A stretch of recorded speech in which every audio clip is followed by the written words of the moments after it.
Welcome back to Living Grounded. You're here with Lila and Tim. I'm Tim. Yeah. Lila, Tim, Yep. case. We're currently walking through the highlights of the Bible together. Where are we at today, Tim? Yeah, so we had an episode off to do Q&A, didn't we? Yep. But we're back into it. So we're into Judges. The moment, Israel. What happens to Israel in the Promised Land after Joshua? So look, some people today think that the world is spiraling out of control. We're in a kind of descent into darkness. Some people feel that way, and depending on which side you're on, or whose fault is it, that the darkness looks a little bit different depending on how you see things. But I think God knows if that's true in our time and age. But history tells us that if you were living in the Promised Land, the land that was formerly Canaan but is now occupied by Israel, maybe about 1,300 years before Jesus, we're talking. If you felt that your nation was in a bit of a death spiral, you would have been right. Yeah, well, you remember at the end of the last episode, so the namesake of the book, Joshua, he's led Israel into the Promised Land under God. They've conquered much of the land. Joshua was a really faithful leader. Israel's done okay under him. They've conquered most of the land, not all of it though. On the surface, everything's looking okay.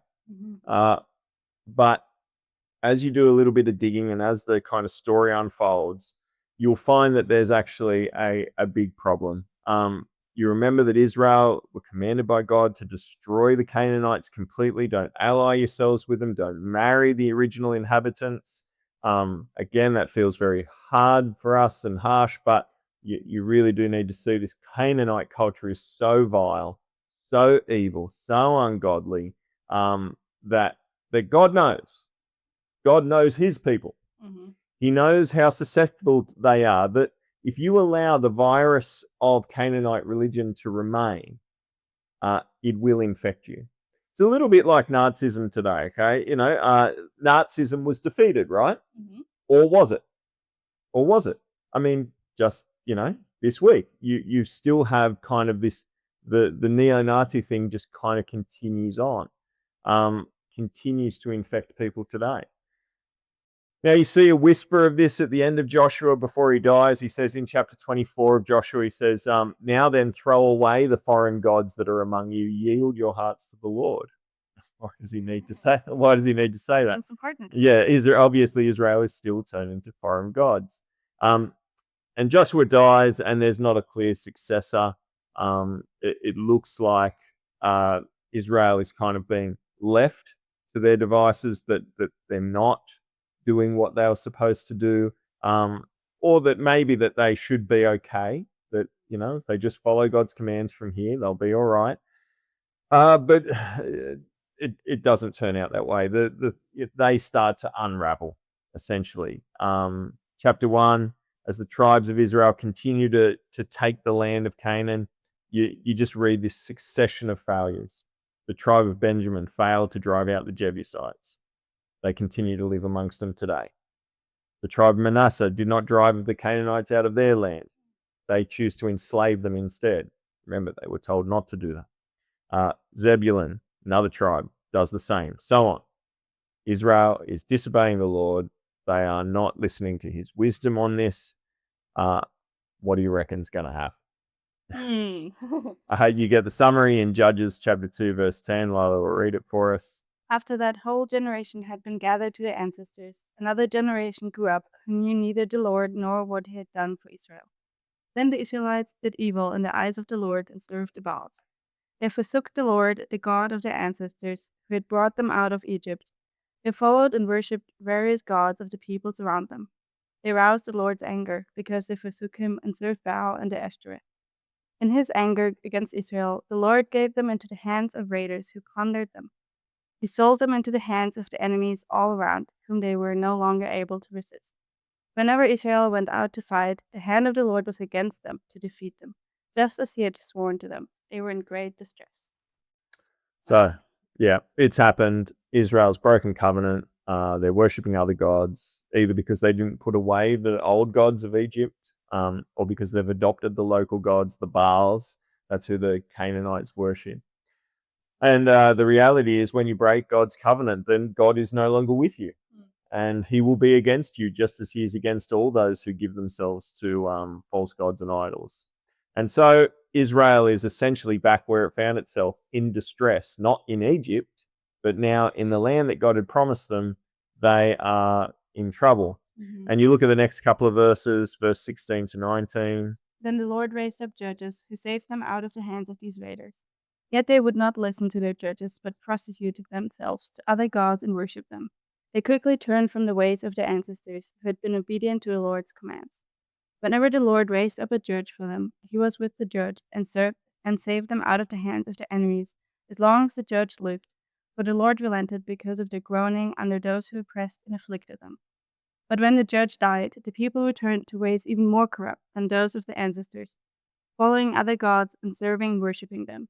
They refused to give up their evil practices and stubborn ways. So that's kind of the summary of the whole book of what's going to happen. Some people talk about the cycle of judges. So you've got a cycle of kind of sin, Israel crying out in distress, God raising up a judge, the judge rescues Israel, then they have peace and prosperity in the land. I would go, yes, there is a cycle, but it's actually a cycle that spirals. Oh, yeah. And you get it in that language. After the judge goes, they turn to even worse. They became even worse, is the language, and so they're going downwards each time. Now, there's 12 judges. 6 we might call major: Othniel, Ehud, Deborah, Gideon, Jephthah, and Samson. Bible spends the book spends a bunch more time on them, and then there's 6 minor judges who I'm not even going to tell your name because it doesn't matter that much. We don't hear about. Yeah, they're minor. Now, obviously, love to spend more time on each of their stories because they are quite interesting. Encourage you to do that in your own time. But instead, I want to give you the lens, and I'll give you that the lens to which to understand it, but also just go into maybe the 3 most prominent ones. I find often that the issue is that Christians can read Judges and get really confused because these people that God are raising up often aren't very good people. And we think, they're deeply flawed heroes, right, in a sense. And we think, if they are God's people, surely they should be perfect. But actually, no, that's part of the message, as that we'll get to. These are people who God uses to rescue Israel, but they're actually deeply flawed people. So let's look at 3 of the examples. Deborah is an interesting one in chapter 4. We're told that Israel is ruled at the time by a Canaanite king called Jabin.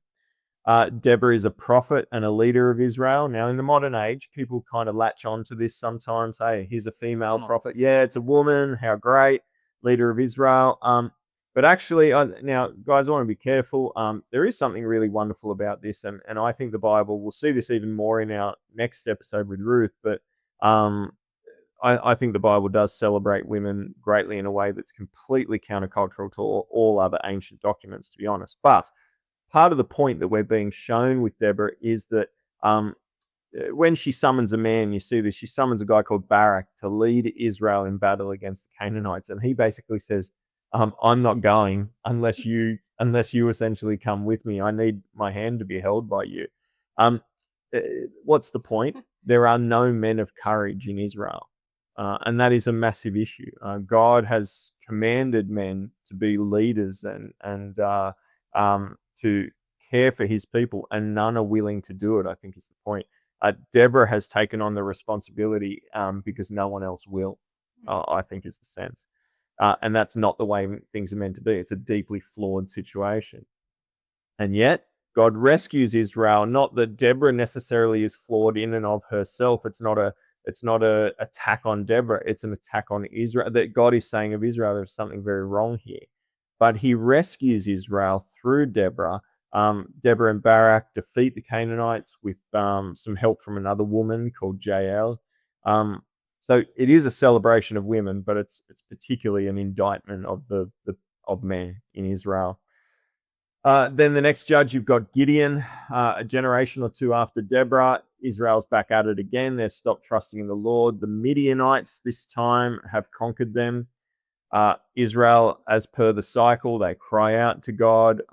He raises up for them a new judge, a guy called Gideon. God tells Gideon, "Hey, I'm gonna rescue Israel through you." He's not so sure about that. Gideon's not so sure about this. Shades of Moses a little bit here. It doesn't even seem that clear that he knows that he's talking to the God of Israel. It's just an indication of where things have gone in Israel. They don't even know the voice of their God. He asks continually for confirmation of God's promises. This is not the faith of Joshua, for instance. He shows a weak and a flawed faith. And yet, nevertheless, God does a wonderful thing through Gideon. With only 300 men, Gideon defeats the Midianites, rescues Israel, and they enjoy a time of peace and prosperity. But Israel doesn't learn its lesson. They try and make Gideon their king, who, to his credit, at first, Gideon tells them, no, don't make me your king. God is your king. Look to God as king. Only to then fashion the equivalent of another golden calf that Israel will then turn to in worship and make its God. So again, deeply flawed, a leader without wisdom and a leader without faith. Now, finally, there's Samson, most famous of the judges, super strength, the long hair story, that he and Delilah. He's the most memorable, I would argue. In chapter 13, God announces a miracle birth. Again, Israel's under the slavery of a group of people called the Philistines. They're another form of Canaanites. We get a miracle birth of Samson. His parents have been unable to conceive. Now they are going to have a son, God announces, and he's to be what's called a Nazarite. That means that he's to be particularly holy. He's not to drink alcohol. He's not to be near dead bodies, unclean things. He's not to cut his hair. And it turns out that he has a bit of a superpower. He rips a lion apart with his bare hands. Samson's flaw, though, is that he has a particular attraction for Canaanite women and a very strange sense of humor, it seems. When he marries his first Canaanite wife, he makes a bet with some of the wedding guests: answer a riddle and you'll get a bunch of clothes. Get it wrong, you owe me some clothes. Clothes are a bit of currency, sort of. Now, the wedding guests kind of use his wife, his new Canaanite wife, to find out the answer, to get the answer out of him. And, they get it right. Samson's cranky. He knows exactly what they've done. He tears the wedding guests apart like he did the lion. Oh my. Yeah, he's a violent guy. Samson will have several run-ins with the Philistine Canaanites. He'll burn down their fields using foxes' tails.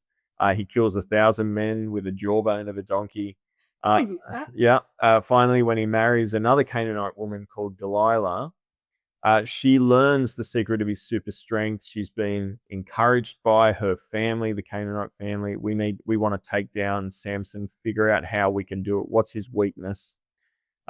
Eventually, after a kind of a series of games that she plays with him, she finds out it's his hair is the key to his strength, and she cuts his hair in the night. Samson is captured by the Philistines, blinded in both eyes, made their slave. He's brought out to entertain them at a festival to their god Dagon. It's kind of like seems like it's a bit of a symbolic celebration of their victory over Israel, even over their strongest man to a certain extent. But Samson prays to God, and his great strength returns for one last hurrah. He brings down the building where the Philistines feast, killing himself in the process, but in a kind of great moment. There's kind of a picture there. He pushes on two pillars. He's standing up, raised up with his arms outstretched. If you can picture that, might remind you of someone 1,300 years later or so. He brings justice on those on the enemies of God. So there's something deeply tragic about all of this. It's not ideal. Be very careful. God is not putting these people up as models in many ways. They are flawed models if they are models at all. but it's indicative of where things are at in Israel. Even their judges, even their mighty people are barely more godly than the people around them. But in spite of their sins, we see God's grace at work. He continues to rescue Israel, continues to give them respite from their enemies, continues to answer their prayers for the most part, despite their evil. And the question that Judges kind of leaves us with is, how long can this continue? If this is a spiral downwards, how bad can Israel get before God's patience will just totally run out with them? Before he refuses to answer any of their prayers. So that's the question you're kind of left with. But we'll see there with our next episode, there's a bit of an interlude, a kind of wonderful side story that happens during the time of the judges in the book of Ruth. Yeah. How does the book of Judges point us to Jesus? Yeah, so look, Samson, Gideon, the rest, all of these people, they are just like leaders today. They are like our politicians, like the people that we sometimes think are heroes, only to find out later in their biography that they weren't nearly as great as we thought they were. They have good aspects to them. Let's be careful of bringing modern cancel culture into the judges. We need to take that they are deeply flawed and yet have done some very, they still rescue Israel. But what they do, I think, is make you long for something better. Imagine if there was a hero who rescued God's people, who wasn't necessarily big and muscly, although he might have been, I don't know, but whose character was so strong that he was an example of godliness for everyone, who was courageous enough to do what was good and right despite the sins of the people around him, who trusted completely in God's commands. If only there would be someone. If only. Jesus is that righteous and perfect judge. He has no flaws. He rescues his people from their true enemies, which is death, sin, and Satan. He sends us into a spiral, not of further sin downwards, but upwards towards righteousness. Judges points forward to our need for Jesus and why he is so good. He is the true answers to the prayers of God's people. And what about for us practically today? Yeah, and I think judges should make us long to be better as well. We recognize that we are deeply flawed people, and I think that's part of our attraction to watching stories and reading books about superheroes and courageous people and so on. I think in all of us, there's a longing to be like that, to be one of them. And I think that's a good thing. I think we should wish to be a bit of a hero. And in Christ, I think the answer is that we actually can be. Not in the sense of rescuing people from burning buildings and so on, or even defeating God's enemies in war. I don't think that's the picture that we're to be those sorts of crusaders necessarily. But actually, we can be great by contributing to God's mission, by proclaiming the good news of Jesus, by serving others, by praying, by being generous with what we have. In the modern age, that is one of the most courageous things you can ever do. We are waging a war against sin. We are waging a war against evil. You can be a hero in that war. You can strike a blow for Jesus and for good. And so I guess the question that is worth leaving us with is, what might it look like to do something courageous this week for Jesus and for our world? Yeah, take that question with you into your day, into your week, and wrestle with that. And then next week, we'll see you for Ruth, right? Ruth, sounds good. Great. See you there. Ciao. Bye.